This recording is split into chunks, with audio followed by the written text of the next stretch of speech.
మందికి 50 ఏళ్ళకే పెన్షన్లు, 50 కోట్ల ద్వారా చేపట్టినటువంటి కుటుంబాలు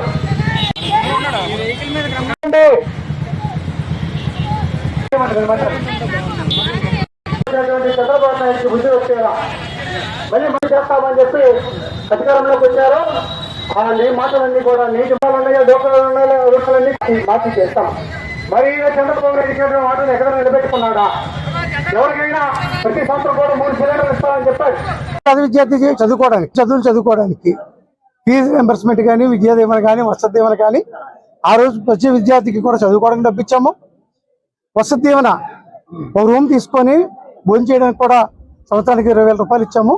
ఇది ఎక్కడ కూడా ఇచ్చిన పాపాన్ని చంద్రబాబు నాయుడు కూటమి పాలకులు చేయలే. చంద్రబాబు నాయుడు ఎలాగా చేయలేదు. కనీసం పవన్ కళ్యాణ్ నమ్మి యువతంతా కూడా ఓట్లేశారు. ప్రశ్నించే గొంతు రాదని చెప్పాడు, మెడలు ఉంచేలా పనిచేస్తానని చెప్పాడు.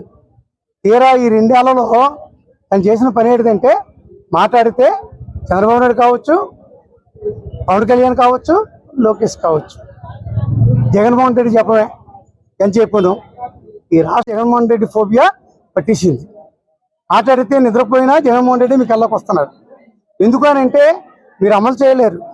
2014 నుంచి 2018 వరకు ఈ రాష్ట్ర ప్రజలకు ఏ విధంగా అయితే మోసం చేస్తారో ఆ రోజు చంద్రబాబు నాయుడు ఉంటయింది, ఈ రోజు కూటమి పాలకులు ఉంటయింది.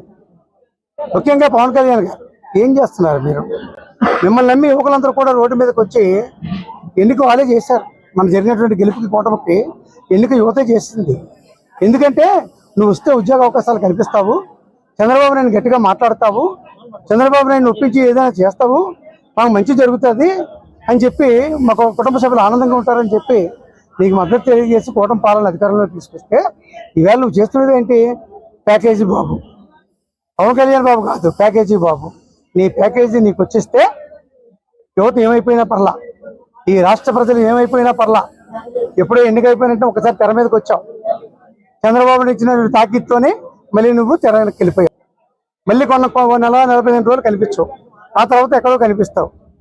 ఈ రాష్ట్ర పరిస్థితి ఏమవుతుందో ఆలోచన ఏమైనా ఉందా మీకు? అసలు ఈ రాష్ట్ర ప్రజల భవిష్యత్తు ఏమవుతుందో? ఎందుకు 50 సంవత్సరాలకి చంద్రబాబు నాయుడు పెన్షన్ ఇవ్వలేకపోయాడు? ఒక మాట మీరు ఏమైనా మాట్లాడారా? ఎప్పుడు ఇస్తాము చంద్రబాబు నాయుడు? మనం మాట ఇచ్చాము, ఎదురు బాండ్ల మీద సంతకాలు పెట్టాము, నిరుద్యోగ ప్రతిస్తామని చెప్పాము, అది ఇవ్వలేదు. 18 సంవత్సరాలు నిండితే 1500 ఇస్తాము, అది ఇవ్వలేదు.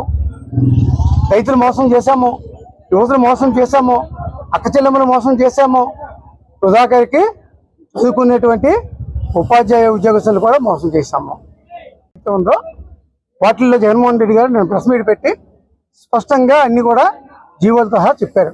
అది మీకు కనిపించట్లేదా? మీరు అనుకునేదే వాస్తవమా? మీరు అనుకునేదే చట్టమా? మీరు అనుకునేది చేసేది జీవాన్ని అనుకుంటున్నారా? ఈ రాష్ట్ర ప్రజలకు ఏం సమాధానం చెప్దాం అనుకుంటున్నారు?